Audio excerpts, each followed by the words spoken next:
नमस्कार मैत्रिणींनो, स्वागत करते तुमचं माझ्या या ब्लॉगमध्ये. तर आजच्या ब्लॉगमध्ये आहे ना, मकर संक्रांती सणाविषयी थोडक्यात माहिती मी तुम्हाला सांगणार आहे. त्यासाठी व्हिडिओ आहे ना शेवटपर्यंत नक्की पहा.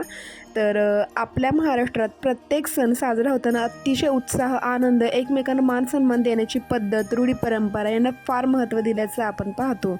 आणि गुढीपाडवा, दिवाळी, दसरा, गणेश चतुर्थी, नवरात्री यांसारखाच आणखीन एक महत्त्वाचा सण आपण साजरा करतो आणि तो सण म्हणजे मकर संक्रांती सण. तर मकर संक्रांती सणसुद्धा खूप मोठ्या प्रमाणामध्ये आपण साजरा करत असतो.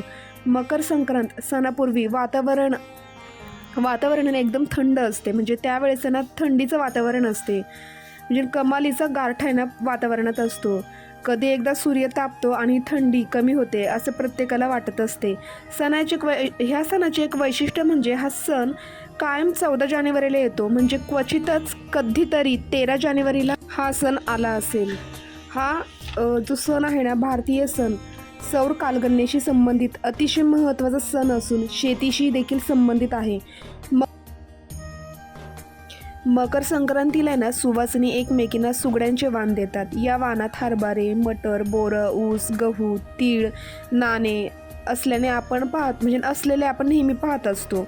हरभरे, मटर, बोरं, गव्हाच्या ओंब्या या दिवसांमध्ये जास्त प्रमाणामध्ये विपुल प्रमाणात पिकतात आणि उपलब्धसुद्धा असतात. या वाणात ह्याचा समावेश असतोच. म्हणजे आपण नेहमी ह्या सुगड्यांमध्ये हे पाहतच असतो. महिला वर्ग हे वाण एकमेकांना ज्या पद्धतीनं देतात त्याप्रमाणेच पंढरपूरच्या रुक्मिणीला देखील सवासनं स्त्रिया आजच्या दिवशी हे वाण म्हणजे मकर संक्रांतीच्या दिवशी हे वाण देण्याकरता गर्दी मंदिरामध्ये असते, विठ्ठल रुक्मिणीच्या मंदिरामध्ये. तसेच मकर संक्रांतीला काळे कपडे घालण्याची, एकमेकांना देण्याची प्रथा आहे.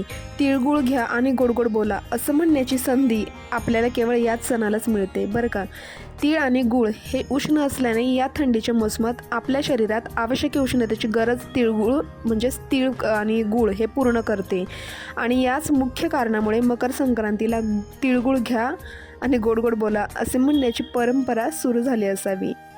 तर मकर संक्रांतीविषयी तुम्हाला कशी वाटली आहे माहिती, आणि आपण रथसप्तमीपर्यंत हळदी कुंकू हळदी कुंकवाचं वाण जे वाटत असतो ना, तर रथसप्तमीपर्यंत आणि हळदी कुंकवामध्ये आपण स्त्रियांना ज्या घरगुती जीवन उपयोगी वस्तू आहेत ते सुद्धा आपण एकमेकांना देत असतो. जसं की हळदी कुंकू, एखादं भांडं किंवा वेगवेगळ्या वस्तू आपण स्त्रिया म्हणजे सुवासिनी स्त्रिया एकमेकांना देत असतात.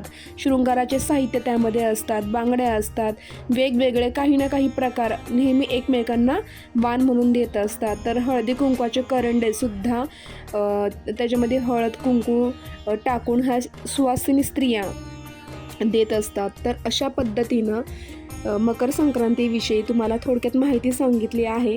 तर मैत्रिणींनो, व्हिडिओ आवडला असेल तर चॅनेलला लाईक करा, शेअर करा आणि सबस्क्राईब करायला अजिबात विसरू नका.